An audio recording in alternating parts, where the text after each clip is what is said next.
Assalamualaikum warahmatullahi wabarakatuh. Jumpa dengan kami, channel yang menaburkan nilai-nilai rahmatan lil alamin untuk membangun dunia yang aman, damai, sentosa, penuh dengan persahabatan dan persaudaraan antar umat manusia. Ukhuwah Basyariah. Bagi Anda yang belum subscribe, silakan subscribe, klik like and share agar manfaat dari konten ini dapat tersebar lebih luas. Klik tanda lonceng agar Anda mendapatkan notifikasi setiap kami mengupload video baru. Saudara, obrolan sersan kali ini akan membicarakan masalah toksik. Ini berdasar tadi ada anak-anak muda yang menanyakan maksudnya ungkapan dari yang terakhir, ungkapan dari Sudirman Said yang menyatakan konon menyatakan agar orang-orang toksik tidak menguasai Jakarta, maka Sudirman Said masuk mencalonkan dari calon independen ya, dari jalur independen untuk calon gubernur DKI. Walaupun saya membaca dan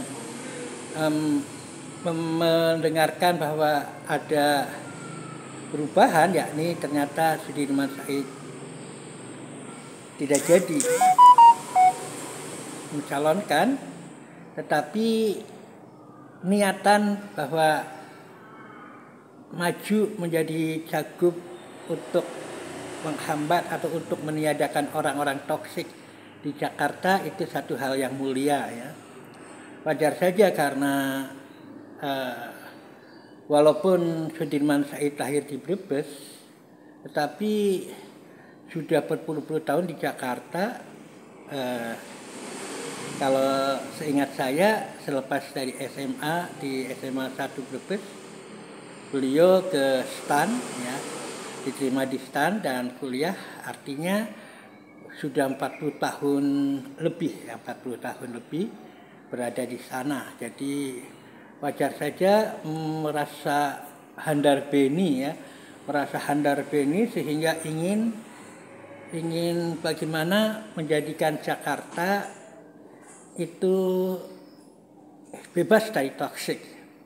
Karena ternyata apa dengan dengungkan IKN, konon kabarnya juga banyak yang tidak mau pindah. Artinya orang-orang toksik yang meracuni Jakarta dengan IKN itu kemungkinan masih tetap ada, sehingga tentu saja wajar ya Sudirman Said memiliki sikap handar beni untuk menjadikan Jakarta bebas toksik. Nah, kalau saya ditanya oleh anak-anak tadi, maksudnya toksik, walaupun dia referensinya adalah toksik yang disampaikan oleh Luhut ya, Luhut. Jangan orang-orang toksik jangan jadi menteri. Lihat dulu dong. Memang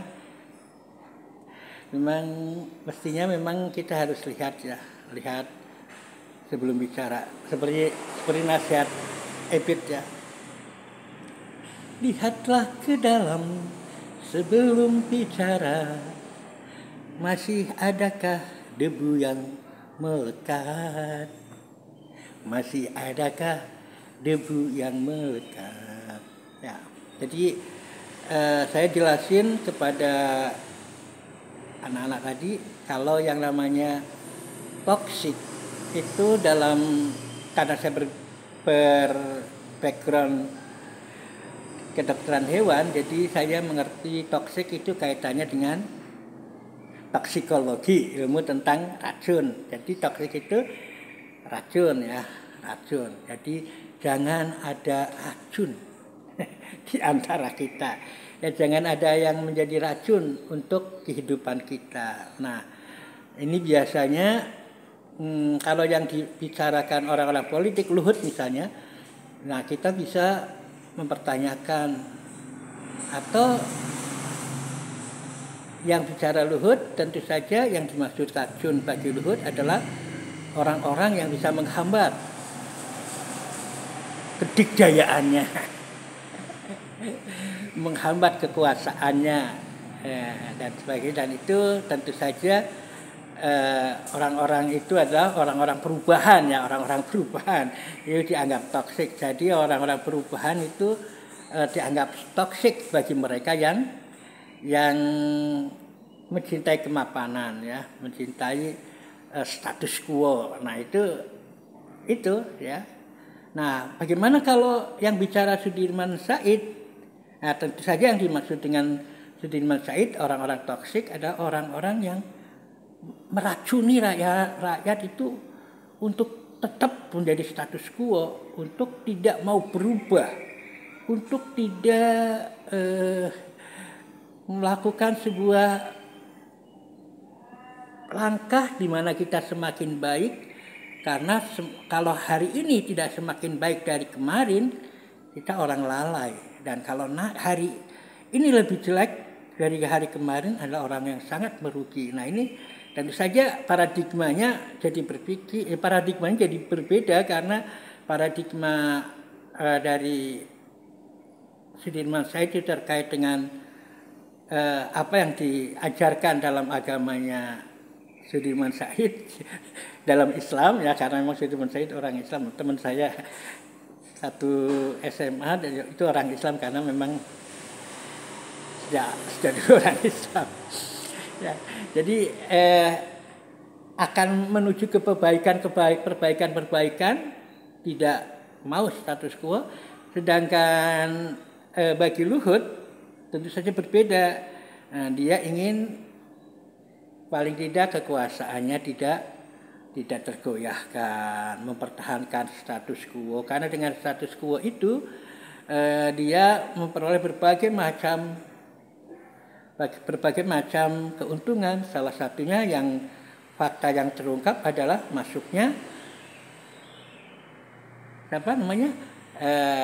Luhut Binsar Panjaitan ke dalam Pandora, ya, rekening Pandora bersama dua orang yang masuk bersama dengan Airlangga Hartarto. Ini sangat luar biasa, dan bukan hanya luar biasa jumlahnya besar, luar biasa pelitnya, karena di situ yang tidak mau bayar karena di situ tidak bayar pajak, konon katanya. Nah jadi saya jelasin bahwa siapa yang bilang toksik tentu saja maknanya akan berbeda dengan orang lain yang bicara toksik. Kecuali kalau kita bicara masalah toksik dalam misalnya di dalam farmasi, ya, kita bicara toksik misalnya adalah DDT, ya, dikloro-divinyl dikloroetana, itu adalah racun, ya, racun. Orang lain juga bicara tentang itu racun, ya, itu racun, ya. Misalnya berbagai residu obat-obat kimiawi itu toksik bagi ginjal, itu ya semua akan bisa itu. Tapi kalau dalam konteks sosial apalagi politik, itu bisa bermakna berbeda-beda tergantung konteks yang disampaikan. Jadi sekali lagi, kalau yang saya pahami konteksnya Sudirman Said adalah bahwa yang dimaksud toksik itu adalah orang-orang yang memang katakanlah status quo, ya, yang tidak mau perubahan, yang memang dengan status quo itu, dengan hal-hal yang terus berlanjut itu, dia meraup keuntungan luar biasa. Nah, contohnya tadi, ya, rekening Pandora. Kemudian kalau bicara dari konsep dari paradigmanya Luhut Binsar Panjaitan, tentu saja yang dimaksud toksik adalah mereka yang menghambat status quo yang selalu melenggang perubahan. Nah, itu jadi ada sisi yang berbeda kalau dalam konteks sosial, tetapi kalau mungkin dalam konteks saintis, dalam konteks sains, farmasi ataupun toksikologi, yang dimaksud dengan toksik itu adalah sama. Dan satu hal yang mungkin perlu kita pahami adalah obat. Nah, obat itu adalah racun, toksik juga ya. Maksudnya racun itu toksik, racun yang diberikan untuk tujuan tertentu. Itu adalah obat. Sehingga kalau obat itu melampaui dosis ataupun ada reaksi yang tersendiri terhadap satu agen obat, itu tentu saja akan menjadi toksik yang benar-benar ya, bukan untuk sebuah terapi. Nah, itulah yang kami sampaikan terkait dengan masalah toksik yang tadi ditanyakan oleh anak-anak. Mudah-mudahan yang nanya semakin jelas dengan video ini dan terus bertanya, karena kalau tidak bertanya akan sesat di jalan. Bukan berarti kalau banyak bertanya memalukan. No, jangan. Kalau saya tidak berprinsip begitu. Kalau yang makin banyak tanya, oke. Mudah-mudahan ada manfaatnya. Sekali lagi, billahi taufiq wal hidayah. Assalamualaikum warahmatullahi wabarakatuh.